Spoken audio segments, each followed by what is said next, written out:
Қайырлы күн достар, менің арнама қош келдіңіздер. Бүгін мен сіздерге өте ерекше керемет болып шығатын етті пирогтың рецептімен бөлісетін боламын. Бұл пирогтың құрамында асқабақ та және де басқа да көкөністер бар. Өте керемет болып дәмді болып шығады. Бізге керегі жылы су, сұйық май, тұз, қопсытқыш яғни разрыхитель және де електен өткізілген ұн. Ұнымыздың үстіне тұзымыз бен разрыхительді қосып, осылай бірінші араластырып аламыз. Содан кейін оның үстіне жылы суымыз бен күнбағыс майын қосып, жақсылап араластырып, қолға жабыспайтын жұмсақ қамыр дайындап алатын боламыз. Бізде осындай қамыр дайын болды. Енді осы қамырымызды целлофанға салып, 30 минутқа холодильникке салып қоятын боламыз. Ал біздің қамырымыз дайын болғанша, оған дейін салмасын дайындаймыз. Оған фарш, содан кейін осындай асқабақ, бір дана пияз, бір дана үлкен картоп, бір дана және де сәбіз керек болады. Осы біз көкөністердің барлығын 4 бұрыштап, осындай кубиктап турап, барлығын дайындап алатын боламыз.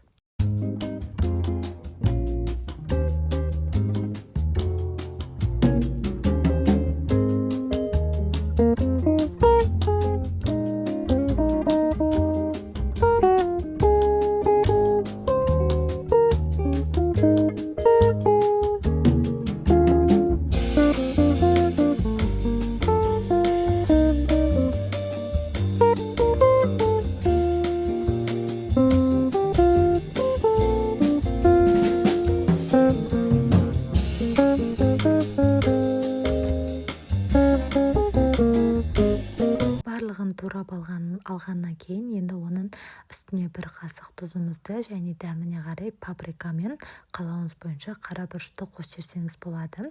Олар да жақсы дәм береді.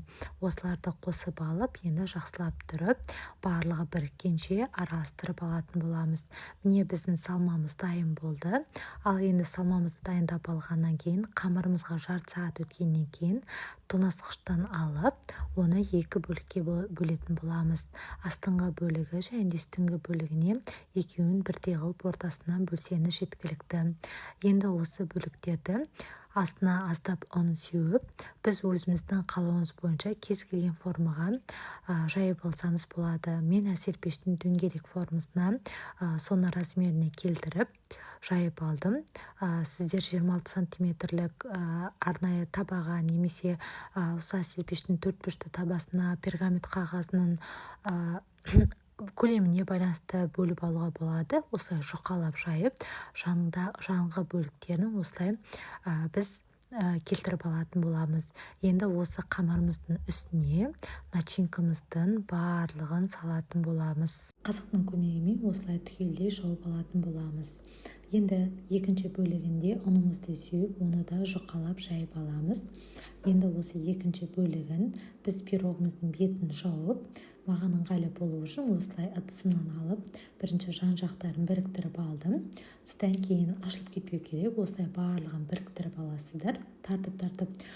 Содан кейін өзіңіздің қалауыңыз бойынша немесе мен сияқты видеодағыдай осылай жан-жағын осылай өріп шығуға болады. Піскен кезде де өте әдемі болып тұрады. Енді осы пирогымыздың үстіне бір жұмыртқаның сарысын жағып шығатын боламыз. Және де жақсы болып пісу үшін ортаңғы бөлігін қолыңызбен немесе пышақтың көмегімен осылай кесіп дайындап қоятын боламыз. Енді осы пирогымызды 180 градуста 1 сағатқа 60 минутқа пісіріп алатын боламыз. 1 сағатқа міндетті түрде жасап көріңіздер. Қазір асқабақтың сезоны кезінде осындай асқабақ қосып жасасаңыздар өте керемет.